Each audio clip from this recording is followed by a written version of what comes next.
தோன்றும் போது மரம் ஒன்று உண்டு, பகை வந்த போது துணை ஒன்று உண்டு, இருள் வந்த போது விளக்கொன்று உண்டு, எதிர்காலம் ஒன்று எல்லோருக்கும் உண்டு. உண்மை என்பது என்றும் உள்ளது, தெய்வத்தின் மொழியாகும்.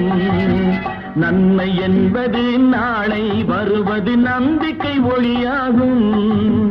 புத்தன், இயேசு, காந்தி பிறந்தது பூமியில் எதற்காக? தோழா, ஏழை நமக்காக.